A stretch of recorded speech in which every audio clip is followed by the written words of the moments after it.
Max Verstappen insists he has nothing to lose in the F1 title fight on media day ahead of this weekend's Singapore Grand Prix, as Aston Martin refused to rule out an approach for Christian Horner. From Racing News 365, my name is Nick Golding, and I'm delighted to be joined, as always, by lead editor Ian Parks with a simply spectacular background. Ian, Singapore is always a cool one, given that so much of the action takes place in the evening at night. It makes for some incredible backdrops. You've got a great one once again. And of course, we've got to start, once again, has been the theme for the last few videos, with the man of the moment, Max Verstappen, who, of course, comes into this weekend on the back of his Nordschleife heroics, his debut victory in GT3, which of course has resulted in widespread reaction across the F1 paddock today on media day. However, he knows it's now back to F1 business. He said himself, there's nothing to lose in the F1 title fight. The fact that if he wins it, great. If he doesn't, life goes on. However, the critical matter is this weekend's Singapore Grand Prix, a bogey ground for Red Bull, will be the telling sign of just how good that new Red Bull floor is. Yes, as you say, Max, the subject of many a question that was asked today, and rightly so, given those heroics at the Nordschleife, of course, bearing in mind what he produced, a fantastic victory from third on the grid. But as we've discussed on our podcast on Monday, and you can catch that, folks, on our YouTube channel, or all good listening audiobooks, tune in there. Yes, Max, it's a great performance, wasn't it? As I say, around the Nordschleife. And it's back to business, as you again rightly point out. It's F1 weekend, it's Singapore Grand Prix weekend. It's the one track on the current calendar at which he has never won, quite remarkably enough. So he's got a little bit of catching up to do in that respect. And as we've again discussed on the podcast, this is the circuit that is probably going to prove the greatest test for that upgraded RB21 that hit the circuit in Monza, allowed Max to win from pole position there and repeat the trick 2 weeks later in Azerbaijan. That means he is now 69 points behind championship leader Oscar Piastri, 44 points behind Lando Norris going into this weekend. It's an awful lot to overhaul both those drivers. It's expecting both of them to trip up at any stage over the remaining 7 Grand Prix to really allow Max to be in with that chance, a fighting chance. And funnily enough, numerous drivers were asked, predominantly those in the press conference, what chance in percentage terms would you give Max of winning the title this season?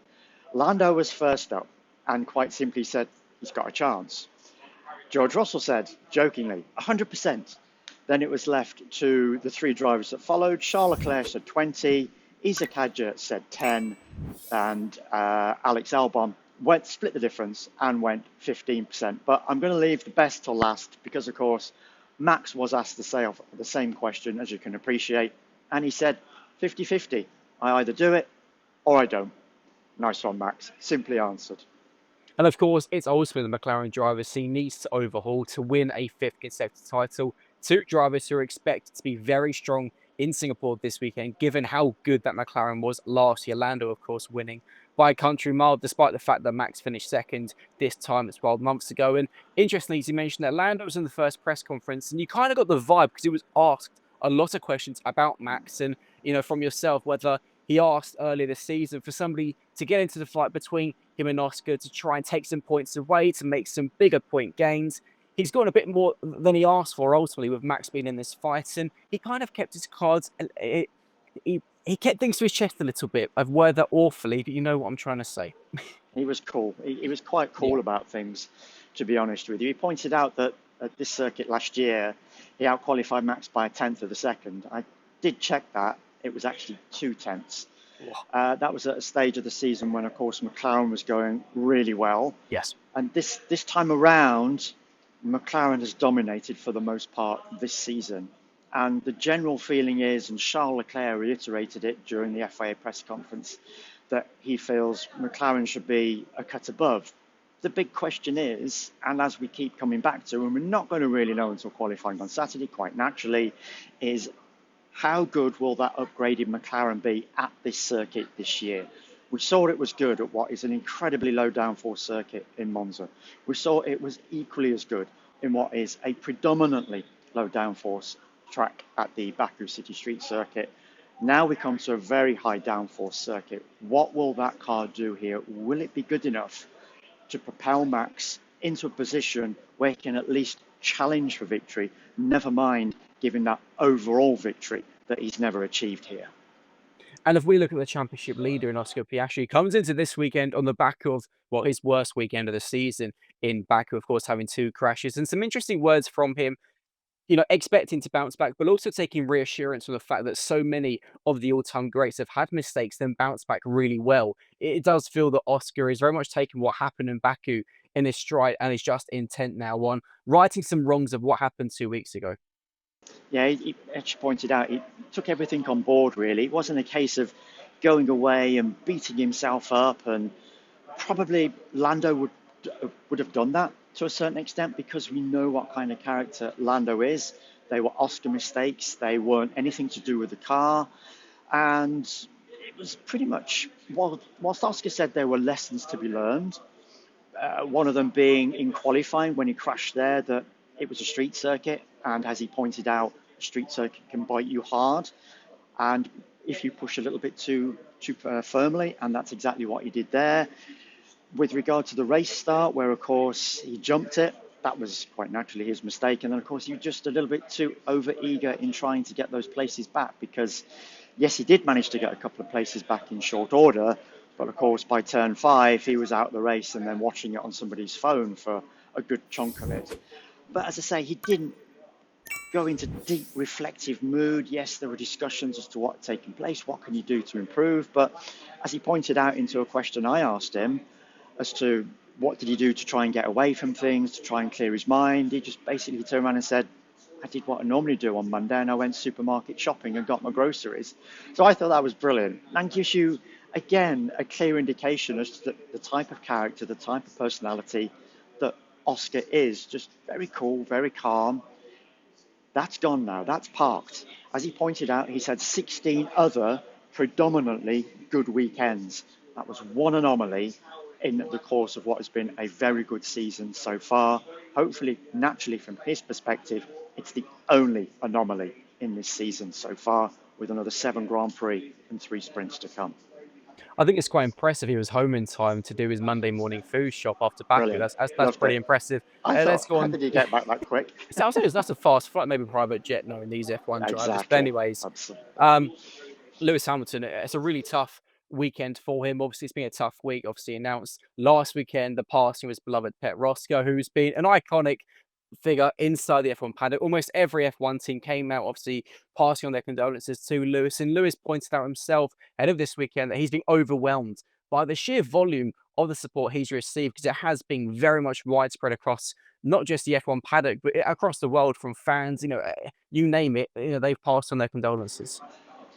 He had more likes to that Instagram post that sadly confirmed Roscoe's passing than he did with that really historic one when he posed in his wonderful suit outside of the famous home and building of Enzo Ferrari, of course, at Maranello. Yeah. That went viral.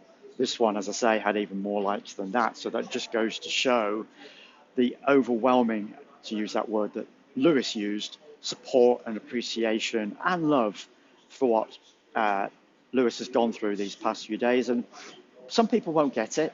For those of us who have had pets, loved and lost them, and sadly have also had to take the really difficult decision to unfortunately have that pet put down, it is a truly traumatic experience.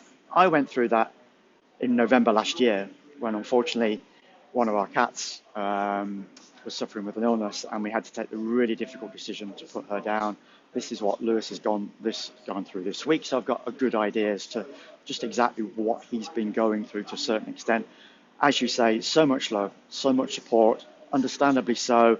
I did ask Lewis whether there's any sense that he might want to get a result for Roscoe this weekend, and of course, as he rightly pointed out, he wants to get a result for everybody within Ferrari, because he knows he's not performed as he would have wanted to coming into the season. Things just haven't gone right for him. He's not got that podium as yet. A reasonable chance here, maybe? Difficult to say. Charles Leclerc felt that the car would still struggle to a certain extent around this circuit. But then he said that about Budapest and he went and put the car on pole position. So go figure, anything is possible. But for the most part, yes, Lewis really just wants to get back to business, get back in the car and put what has been quite a traumatic week behind him. Hopefully he can get a result. I think that'd be quite a fitting thing for him to do. Let's move on to someone that I did not think we'd be talking about, and it links back to my introduction. Christian Horner, who might not be in the F1 paddock and hasn't been, of course, since his axe at Red Bull back in July after the British Grand Prix. And he's been linked to, well, almost half of the 2026 grid. Ferrari, Alpine, Cadillac, Haas, Komatsu shut down any possible suggestion that Horner could move to Haas. Then there's Aston Martin, who Andy Cow was given the chance to shut it down by yourself, Ian, of all people, and he refused. Aston Martin refusing to shut down a potential approach for Christian Horner. Yeah, of course, we recently learned that Christian has got 9 months of gardening leave Yes. that dates back to the date he was actually sacked by Red Bull, which was obviously just after the British Grand Prix. So we know potentially if a team offered him an opportunity, he could be back in an F1 paddock somewhere in early April, going on that time frame. So, as you say, he's been linked with several teams. He quite clearly wants to get back into F1 potentially. And Komatsu confirmed that Christian Horner had approached them about the possibility of doing something with the team. A conversation took place. It went no further. Aston Martin, on the other hand, and Andy Cowell eulogized about Christian Horner and extensively discussed what he brings to a team, how good he was for Red Bull, how good he was for F1 overall. And I gave Andy the clear opportunity and said, before we go away from here writing stories saying Christian Horner being linked with Aston Martin refusing to shut it down, would you like to categorically shut it down now? And he refused to do so. So make of that what you will. The open goal was there. Andy didn't take it. Could Christian go to Aston Martin? We know Adrian Newey is there, of course, but going back to when Adrian left Red Bull in May of last year, the belief was that given the way things were unfolding with Christian at the time and everything that was going on behind the scenes that led to all this noise around Christian, of course, that one of the reasons for Adrian leaving was that he did not want to be associated with that team anymore that was being run by Christian. So is there any hope that Christian could go to Aston Martin? What would Adrian Newey think of that? We will have to wait and see. Or in other words, full words, only time will tell. I Right, left it for final. you this time, mate. I deliberately did not want to take it away because I've done that on a couple of occasions. So I left it for you. Good. Thank you very much. It makes me feel much You're happier welcome. about myself. Right, very finally, because I am aware of time, this is quite a Indeed. significant weekend in Singapore because the FIA has confirmed the first heat hazard for the Singapore declared a heat hazard for this weekend's Singapore Grand Prix because First time. 31 first time it's happened, 31 degrees or more is expected at some point during the Grand Prix. As a result, the drivers get a choice for this weekend. They either wear the new cooling vest, which has been worked on since that 2023 Qatar Grand Prix, where drivers were passing out, feeling unwell. We saw some pretty horrible things that weekend. Or if they don't want to wear this cooling vest, they can add ballast to their car, half a kilo to be exact the weight of the cooling vest, so it makes it fair. It's an interesting one, Ian, isn't it? Because we know how humid and difficult this Grand Prix is. And there's kind of a wide spread of opinions. Some drivers wanting to test it in practice before confirming whether they'll run the vest or not. Others just say, yes, I'll go with the vest. Others, like Lewis Hamilton, not being too sure really to want to wear it. Yeah, it's one of those, as you say, mixed reviews that come out about it. For some, it's when they've tried it earlier in the season, it's worked for a short period of time, but naturally as the race goes on, it can only cool for so long. That's been one of the major bugbears. So for a race like this that could potentially last 2 hours, it's never going to cool for that length of time. It could potentially last up to an hour. And then the feeling is, well, what's going to happen to the cooling water that's running around that vest? Is that going to heat up? Is that going to make them feel even warmer than they would ordinarily? As you say, Lewis hasn't tested it yet, not once, but he's going to give it a go in practice on Friday, and then he will make a judgment call. And I think for many, that's the way it's going to play out. It's going to be a simple judgment call. They're going to get a feel for it. A lot of drivers complain that it feels quite uncomfortable, but as time goes on, you do generally get used to it. It's, as I say, it's going to be a touch and go thing as to which way all the drivers are going to go with it. Some will predominantly go ahead and use it. Some will maybe get a feel for it and think, nah, it's not for me. I'll just race as I have done previously. It's going to make FP1 and FP2 particularly more important than normal, given obviously being able to try this cool new best. Ian, amazing stuff as always. For those watching this video, please be sure to smash the like button, subscribe to the channel, and comment below your thoughts looking ahead to this weekend's Singapore Grand Prix. What do you think is going to happen? And be sure to join Ian and I on Friday as we dissect FP1 and FP2. See you later. Thanks as always for watching and listening. Take care, folks.